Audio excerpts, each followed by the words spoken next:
Hurricane watches issued in Florida. Hurricane Dorian making catastrophic strike. It's now turned into a Category 5 in northwest Bahamas. There are other storms around this area as well. Dorian is hammering the northeastern Bahamas as Category 5. Life-threatening storm surge of up to 23 feet is possible there. Wind gusts of over 200 miles an hour are possible in parts of the northwest Bahamas. Over 200 miles an hour. The hurricane watch and tropical storm warning have been issued for parts of Florida's east coast. Dorian is a threat for the southeast from Florida to North Carolina this week. Some reports say that it can even reach Washington, D.C. Now, what part of the coast experiences hurricanes conditions remains uncertain, depending on the exact track. Residents along the southern coast should have their hurricane plans ready and monitor Dorian very closely, as I'm sure they are. Now, hurricane watches have been issued for a portion of Florida eastern coast as Dorian makes a catastrophic strike as Category 5. As we said, over 200-mile-an-hour winds. That's crazy. The dangerous hurricane is still a threat to Florida, also Georgia, South Carolina, North Carolina, and southeast Virginia. Dorian made landfall on Elbow Cay in the abacus of the northwest Bahamas at 12:40 p.m. Maximum sustained winds have increased to 185 miles an hour at that point, putting Dorian in a tie for the second highest sustained wind speed among all Atlantic hurricanes. It also ties the 1935 Labor Day hurricane, Florida Keys, as the strongest landfall hurricane in the Atlantic basin. Dorian was upgraded to Category 5 status this morning after an Air Force Reserve Hurricane Hunter mission confirmed winds had increased above 157 miles an hour. The northwest Bahamas are taking the brunt of Dorian's eyewall right now. The wind gust to 100 miles an hour has been reported in Hopetown in the abacus of the northwest Bahamas, according to the National Hurricane Center, NHC. Now, there are watches and warnings. The hurricane warning is in effect for much of the northwestern Bahamas, including Freeport, Grand Bahamas, Nassau, New Providence Island, Andros Island is in a hurricane watch. The hurricane watch and storm surge watch are now posted for a portion of Florida's eastern coast, from north of Deerfield Beach to the border between Volusia and Brevard counties. Hurricane watch issued when hurricane's condition winds 75 plus mile an hour are possible in the watch area. They're posted 48 hours before the first tropical storm force winds are expected, and the storm surge watch means that a life-threatening inundation is possible in the area during the next 48 hours. Tropical storm warning is in effect along the east coast of Florida from north of Deerfield Beach to Sebastian Inlet, meaning tropical storm force winds 39 plus miles an hour are expected within 36 hours, and this warning includes West Palm Beach. Tropical storm watch in effect for portions of east coast of Florida from north to Golden Beach to Deerfield Beach as well as Lake Okeechobee. Tropical storm watches means winds 40 miles an hour or greater are possible within the next 2 days, and this watch includes Fort Lauderdale and Hollywood, Florida. And below, the latest on Dorian's timing, what we know about potential forecast impacts. Dorian's forecast warning Sunday. Dorian hurricane siege wall continue in the northwest Bahamas, continuing to slow down. Large swells should begin to arrive at the coast from North Carolina to Florida. On Monday, Dorian will be hammering northwest Bahamas, crawling slowly. Tuesday, Dorian will still be hammering northwest Bahamas, but conditions there may slowly improve by night. Bands of rain, strong winds will still affect parts of Florida. Tropical storm forces winds are expected in the tropical storm warning areas. Wednesday and Thursday, Dorian is expected to move north, then northeast near the coast of northeast Florida, Georgia, South Carolina, and North Carolina. The exact track is very uncertain.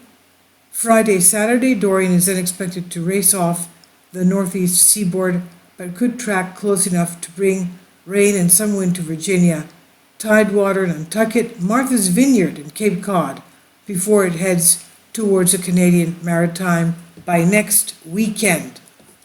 So it could even reach Canada. We are at NOAA, 5-day graphical tropical weather outlook. Current disturbances. 70% chance of cyclone formation in 5 days is this one. Broad area of low pressure associated with the tropical wave is located just south of Cabo Verde Islands.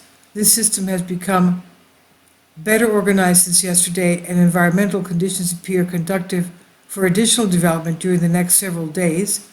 A tropical depression is likely to form by the middle of this week, while the system moves generally northwestward across the eastern tropical Atlantic Ocean.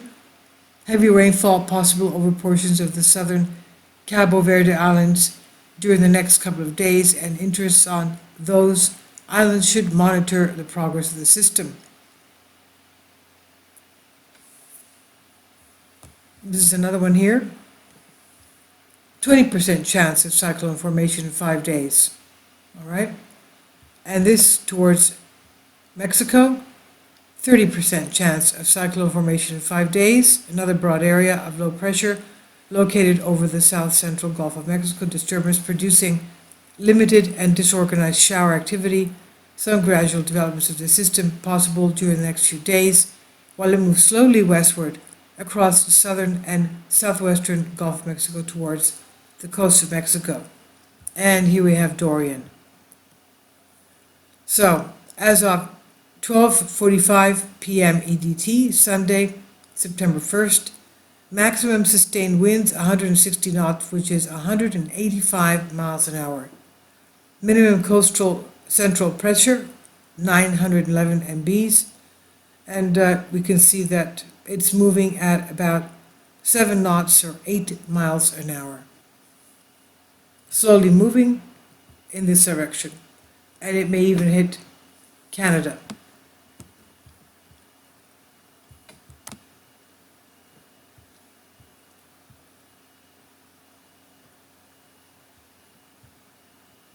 I want to take a look at eastern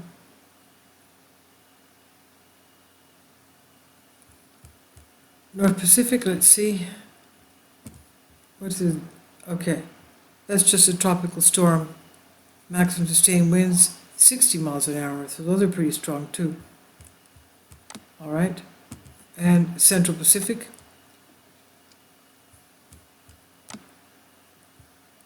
Hawaii, nothing. All right. Let's go to null school now so we can see the beautiful wind patterns from above.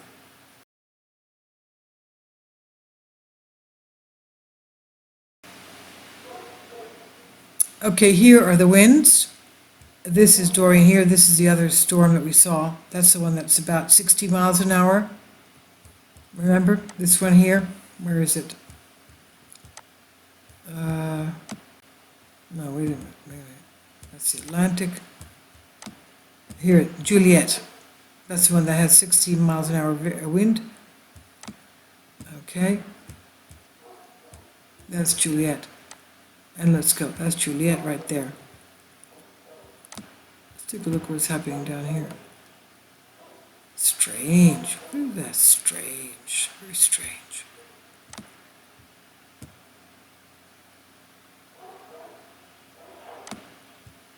Okay. That's it right there. That's Dorian right there. Okay. The other one that we saw here doesn't seem to be there. Okay. That's Juliet down there. Where is it? There. Okay, Let's go more.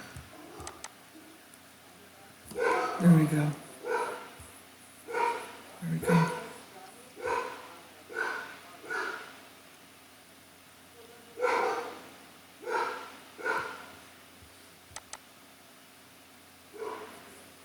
Amazing. Oh, here you can see both of them.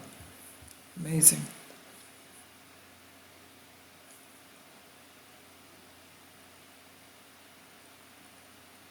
Category 5. Anywhere between 187 mile an hour winds to 200 mile an hour winds. Amazing.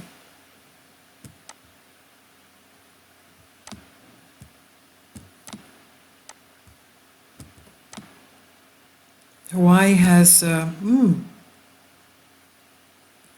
see what that is. Where do we have that? That's the SO2. Let's go to CO2. Let's go to CO2, see what's happening. Oh my goodness. What is this? The whole world is in... The whole world is... The whole northern hemisphere is covered in... Oh my God.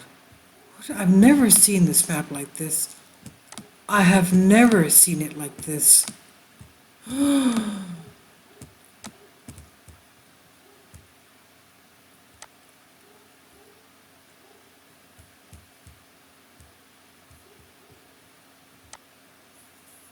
Carbon dioxide.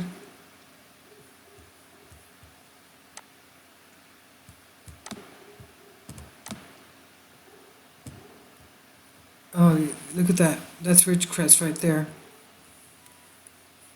That's Ridgecrest. And we'll take a look at the earthquakes. One of the things that does come out during earthquakes is carbon monoxide. Let's take a look at the carbon dioxide.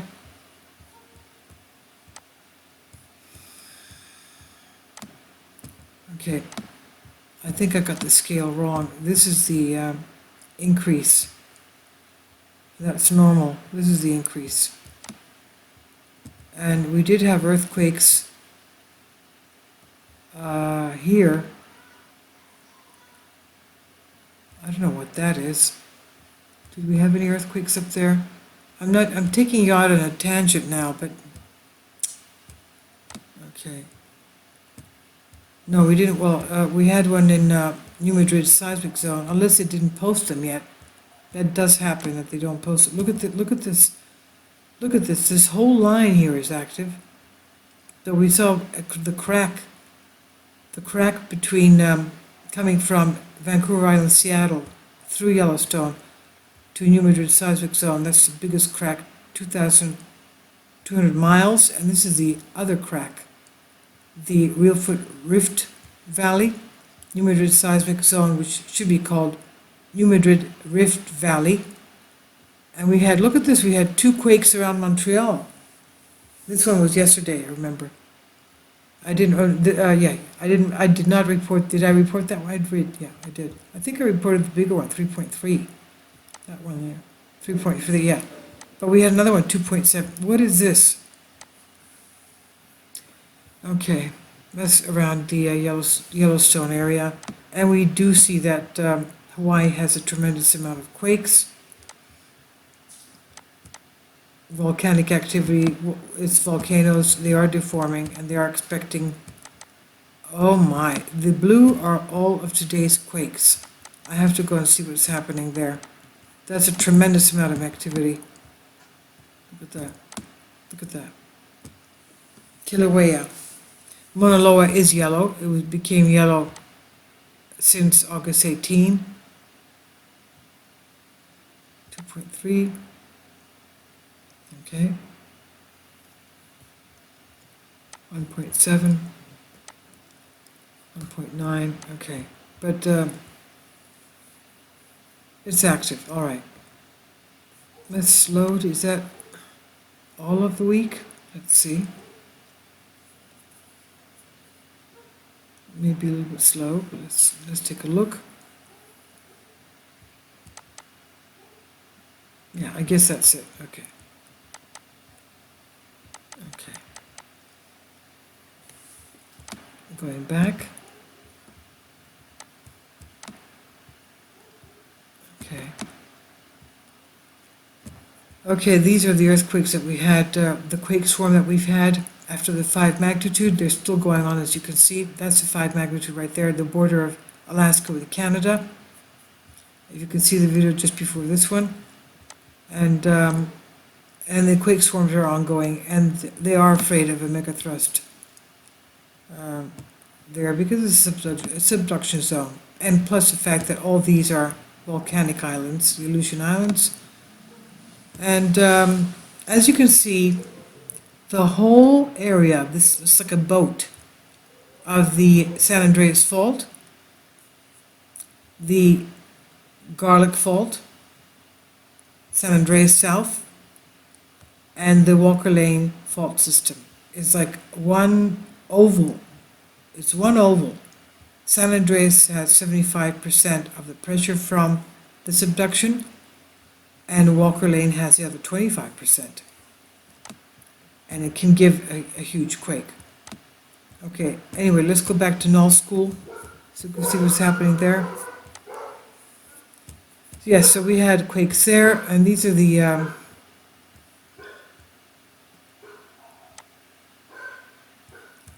guess around there. You know, maybe they are not mapping all the earthquakes, who knows? Because we do have, sometimes we do have gas before the earthquakes and after, during and after. Okay, let's see what's happening here. Let's go back to our wind. Let's go back to our wind.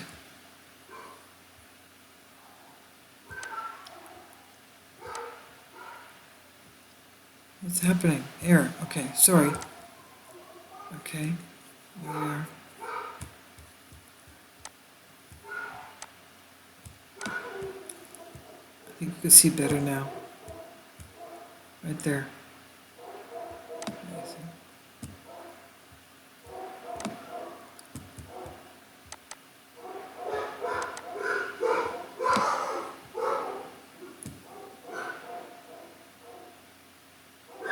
Amazing. Okay, so Florida is under emergency, and who knows if it's going to reach Washington, D.C., but it's going to go up to Canada next week. I'll leave links below for you for this, and please be careful, all of you who are there.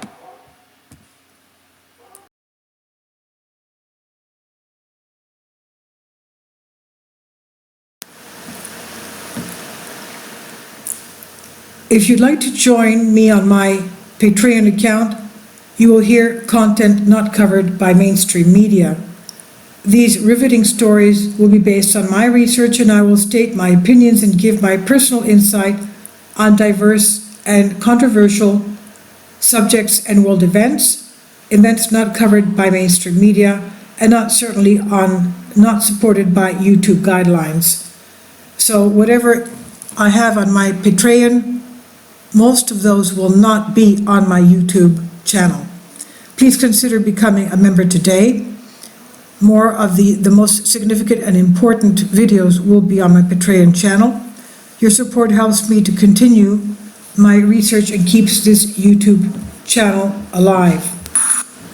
And we depend on your support, your generous charity, because we help economically challenged families here in Athens, Greece, in Kapota, and we also help the young generation with university tuition and the community around our church. Thank you.